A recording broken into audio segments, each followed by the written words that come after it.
Joining me now is Alabama Senator Tommy Tuberville. Senator Tuberville, why are these Senate leadership votes held in secret? What's the reason for that? First of all, Laura, well said.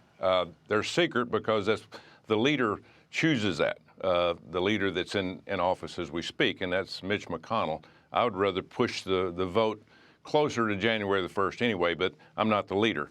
But, Laura, we had a mandate last week for a change, not just as President of the United States, but we have no time, as you just said, we have no time to spare. We have to get somebody that's different than what we've had. You know, we have like a 20% approval rating in the Senate, and we're not a rolling ball of butcher knives. And so we got to have somebody with different strategies, different ideas, different communication skills, give us a chance to do something different like President Trump's going to do. He needs somebody to work with. Rick Scott knows him. He's a business guy. He's been out there. He's signed checks before. He understands the business world like President Trump. They can communicate. That's the reason I'm voting for Rick Scott.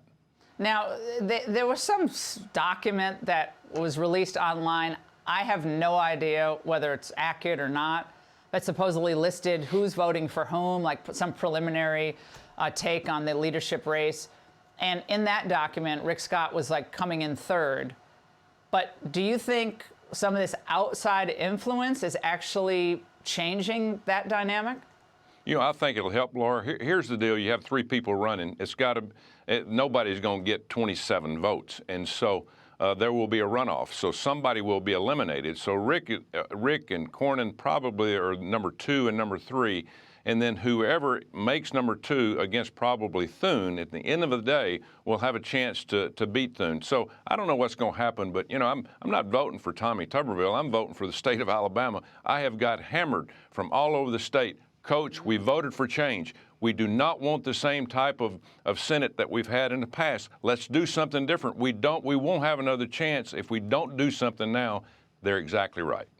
Well, Senator, one of the issues, of course, that is going to be coming up again is more money for Ukraine. I think we sent them over $200 billion. It looks like things are not going well for Ukraine now, which is very sad. And so many people have died in this conflict on both sides. It's been horrific. But that's a sticking point for the more establishment members of the Senate, is it not? Exactly. They don't want to be proven wrong. We've had so many people on the Democratic and Republican side that's voted for all the money to go there.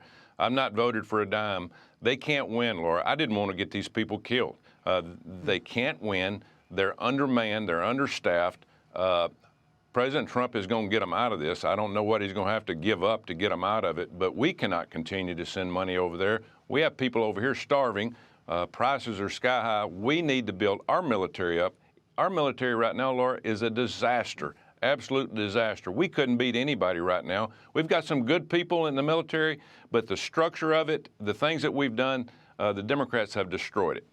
I'm looking forward to see who Trump's defense pick is going to be, because they have to de-wokeify that Pentagon real fast. Senator, thank you very much. Hey, Sean Hannity here. Hey, click here to subscribe to Fox News YouTube page and catch our hottest interviews and most compelling analysis. You will not get it anywhere else.